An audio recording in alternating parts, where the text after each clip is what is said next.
11월 30일 오늘 만나 성경 말씀은 욥기 24장 19절부터 25절 말씀입니다.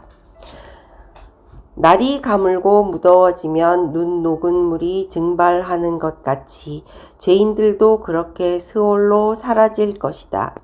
그러면 그를 낳은 어머니도 그를 잊고 구더기가 그를 달게 먹는다. 아무도 그를 다시 기억하지 않는다. 악은 결국 잘린 나무처럼 멸망하고 마는 것이다. 과부를 등쳐먹고 자식 없는 여인을 학대하니 어찌 이런 일이 안 일어나겠느냐. 하나님이 그분의 능력으로 강한 사람들을 휘어잡으시니 그가 한번 일어나시면 악인들은 생명을 건질 길이 없다. 하나님이 악한 자들에게 안정을 주셔서 그들을 평안하게 하여 주시는 듯 하지만 하나님은 그들의 행동을 낱낱이 살피신다. 악인들은 잠시 번영하다가 곧 사라지고 풀처럼 마르고 시들며 곡식 이삭처럼 잘리는 법이다. 내가 한 말을 부인할 사람이 누구냐? 내가 한 말이 모두 진실이 아니라고 공격할 자가 누구냐? 아멘. 오늘 만나러 만나주시는 하나님을 기대합니다. 우리는 종종 하나님의 공의 시스템이 작동하지 않는 세상을 목격하곤 합니다. 하나님의 질서가 무너져 버린 것 같은 그런 때입니다. 하나님께서 살아계시다면 이럴 수는 없는 것 아니냐는 심각한 의구심이 생기게 됩니다. 심지어 하나님께서 과연 전능하신가에 대해서도 신뢰하기 힘들어집니다. 영적 의심에 휩싸인 순간입니다. 이런 현실을 마주하면서도 여전히 하나님을 믿고 의지하며 살아갈 수 있을까? 이것이 욥이 친구들과 논쟁하는 주제이자 욥기를 읽고 있는 우리에게 던지는 도전이기도 합니다.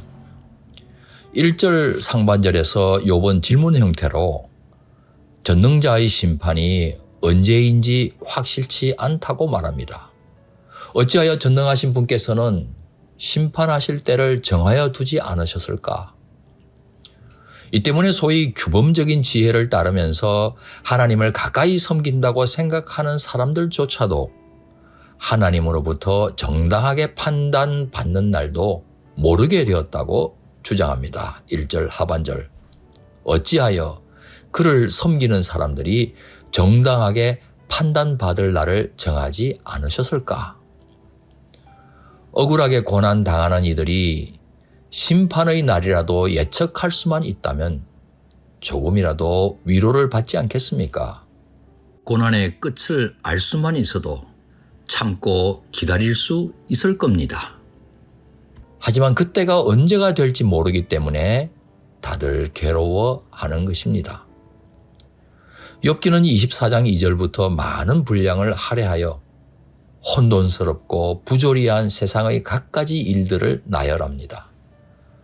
한마디로 악인이 득세하고 도리어 악이 선을 이겨버리는 현상들입니다. 하나님 뜻대로 살면 반드시 복을 받고 그렇지 않으면 저주를 받는다는 것은 더 이상 세상에 통용되는 절대 규범이 아닌 겁니다. 사랑하는 성도 여러분, 악인이기 때문에 고난을 당하는 것이 아닙니다.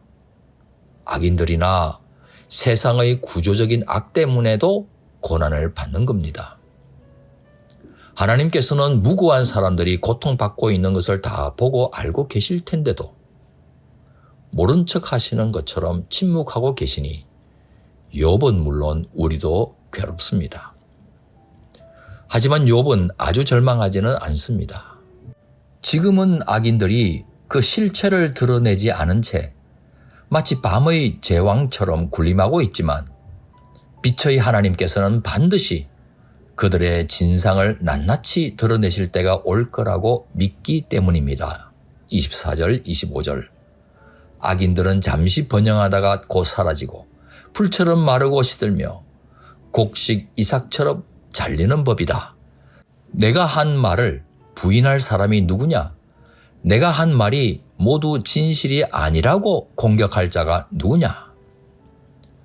악인들의 번성은 하나님께서 그들에게 잠시 주신 기회에 불과합니다. 하지만 그 기회가 끝나면 어김없이 심판이 임합니다.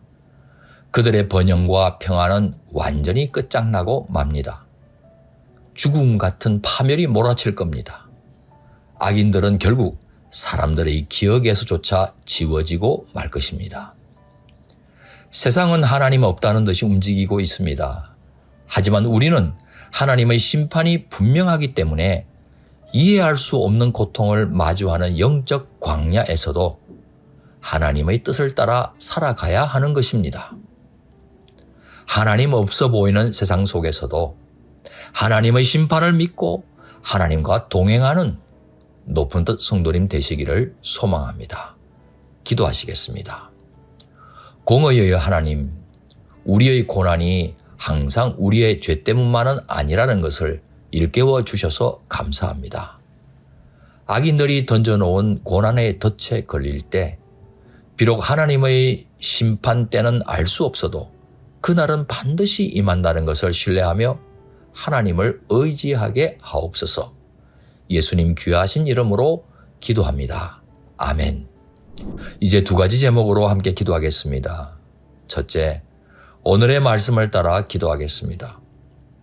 하나님의 심판이 언제 임할지는 예측할 수는 없지만 하나님의 심판은 어김없이 다가오고 있다는 사실을 믿으며 오늘을 겸손하게 살아가도록 도와주옵소서. 둘째, 사회와 환경을 위해 기도하겠습니다. 하나님의 심판날에 부끄럽지 않도록 우리 사회와 환경을 하나님의 뜻에 합당하게 가꾸는 정직이로 살아가게 하옵소서. 이 제목으로 기도하신 후에 개인 기도 하시겠습니다.